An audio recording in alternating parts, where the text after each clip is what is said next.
बिहार में अपराधियों का मनोबल कितना बढ़ चुका है, इसका अंदाजा इसी से लगाया जा सकता है कि अब अपराधी घर से ले जाकर हत्या कर रहे हैं।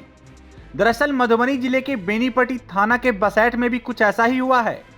हम बात कर रहे हैं प्रहलाद झा हत्याकांड की।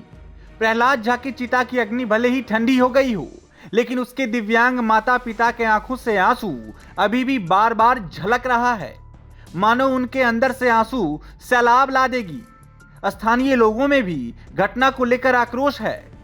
लाचार पिता दिगंबर झा अब एक ही रट लगाए हुए हैं, उनके पुत्र के हत्यारों को कड़ी से कड़ी सजा मिले। वहीं प्रहलाद के मूक बधिर मां भले ही बोलकर अपना दर्द नहीं बयां कर पा रही हो, लेकिन उनके आंखों से निकलते आंसू वो इशारे में कह रही बातें उनकी व्यथा से हर कोई गमगीन है। देखिए एक पिता कैसे अपने पुत्र की हत्या के बाद अपनी व्यथा बता रहे हैं। लड़का हमारे अंगने में छल, वो गेट पर अहाँ के ठाढ़ रौता से घींच के लो गए। हमारा बेटा के मोटरसाइकिल बैसा के लो गए। हम कहे लो गए तो फिर दो जात, लेकिन लो गए तो गुमे कऽ देलक। भरि रात हमसब बौआइ छलहुँ, तकलहुँ कतहु नहीं भेटल। सबेर में तब थाकि गेलहुँ तो सबेर में तब बैसलहुँ, तखन फरिच भेलियै तो लोग सब कहलकै कि एक आदमी के मार के फेंक देने छे, केकर छे, बड़ सुंदर बच्चा छे, से जंगल में फेंक देने छे। तो लोग सब कहल तो हम गेलहुँ चाचा को, चाचा एना बात छे, केना ने प्रहलाद के नहीं मारने है, कतौ दोसर के मारने माइस ताइस। कहले नहीं, हमरा बुझाइए हमरा बेटा के मार के फेंक देलक। तो सब आदमी देख लगे, लोग सब कहलकै मार दे आदमी के। गेलहुँ तो देखल तो हमरे बेटा छो। बेटा के एकदम इलेक्ट्रिक शॉर्ट लगा कर अहाँ के पूरा मार दिलक। बेटा जंगल से न पकड़ने छला, हाथ से मुट्ठी से। बेटा हमर छटपटा के तब मरल। 2 जगह इलेक्ट्रिक शॉर्ट लगेने, पूरा एकदम दाग नाक में, आँख में। बेटा हमर मरल पड़ल होता। ओहिना बाबू कपड़ा लत्ता पहिरने, कनिको कतहु किछु नहीं। की करे छला लड़का? लड़का अहाँ के गोवा गेल छल, एयरपोर्ट में किछु दिन काज केलक, फेर चलि आयल। फिर कहै छल कि जायब। हम कहलियै बौआ रे नहीं जो, अखन कांच कुमार से बियाह तो करवा देबू। हमरो शौक है कि हमरा पुतहुआ देख ले, मर जायब हम लटकल छी। अब पापा यौ ठीक छै, अहाँ कहै छी तऽ नहीं जायब। बच्चा के राखि लेलहुँ। कहलियै कतहु हम करायब बेटा के बियाह, ताबे बेटा के एना ई हालत भऽ गेल। बुझलहुँ ने। शराब के कारोबार में जे छै से एहिमे हत्या में लिंक आबि रहल छै, जे शराब कारोबारी सब जे हत्या के अंजाम देलकै, ई सही छै की गलत छै?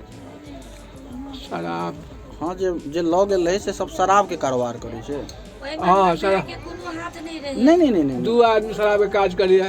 हाँ 2 आदमी, कमरुल एगो मलाह, 2टा। हाँ आ ई सब जे मरलक ऐसे एकदम दुनू दारू पीबे, खूब बाबा चौक पर तमाशा करिए, मारपीट हल्ला गुल्ला रोज। 12-1 बजे तक आगे झंझट करते रहत। नशेड़ी टाइप के छै। जी जी नशेड़ी टाइप के खूब। धैर्जू आए भरोस राम खूब ओटा चौक पर करत अहाँ के बदमाशी, जगड़ा तगड़ा मारत, जगड़ा तगड़ा पीटत। इधर स्थानीय लोगों ने बताया कि शनिवार की सुबह जब लोग घर से बगीचा की ओर निकले तो खेत में युवक का शव देखा। इस घटना की सूचना मिलते ही घटनास्थल पर लोगों की भीड़ उमड़ पड़ी। मृतक के दिव्यांग पिता दिगंबर झा ने पुलिस को बताया कि शुक्रवार की रात 10 बजे बाइक पर सवार 2 लोग घर आए थे। दोनों उनके पुत्र प्रहलाद को बाइक पर बिठाकर अपने साथ ले गए। इसके बाद बेटा रात भर घर नहीं लौटा। सुबह होने पर सूचना मिली कि खेत में युवक का लाश पड़ा हुआ है। मृतक प्रहलाद दिव्यांग पिता और मूक बधिर माता का इकलौता सहारा था। जानकारी के लिए बता दें कि प्रहलाद के पिता जहां पैर से लाचार हैं, वहीं मां बोलने में अक्षम होने के बावजूद भी गांव के मिडिल स्कूल में बतौर रसोइया काम कर अपने पूरे परिवार का भरण पोषण कर रही थी।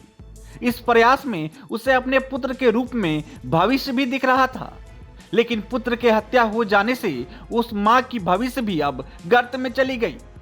उधर घटना के अगले दिन कांग्रेस के वरिष्ठ नेता नलिनी रंजन उर्फ रूपन ने पीड़ित परिवार से मिलकर घटना से अवगत होकर परिवार को सांत्वना दी। देखिए कांग्रेस नेता नलिनी रंजन ने क्या कुछ कहा। इसकी निंदा की जाए वो कम है। इससे बड़ा नृशंस हत्या और इससे बड़ा अपराध मुझे लगता है कि जो अपराधी हैं वो इंसान नहीं हो सकते हैं। जो इनके परिवार का बैकग्राउंड है, जो मानवीय स्थिति है इनके परिवार का, उसमें एकमात्र सहारा को इस तरह मार देना, इससे मैं इसकी घोर निंदा करता हूं और इससे बड़ा निंदनीय बात नहीं हो सकता है। महागठबंधन की सरकार है, लगातार अपराध के ग्राफ में इजाफा हो रहा है, क्या कहिएगा? चूंकि आप देखिए, कांग्रेस पार्टी से हैं। सरकार किसी का भी हो, हम इस तरह की घटनाओं का निंदा करते हैं और प्रशासन से अविलंब मांग करते हैं कि जो भी दोषी है इसमें उसकी गिरफ्तारी सुनिश्चित की जाए और जो निर्दोष हैं अकारण पुलिस उसे फंसाने का प्रयास ना करे। तुरंत जितना भी जल्दी हो सके दोषी पर कार्रवाई हो, गिरफ्तारी हो, यही मांग है।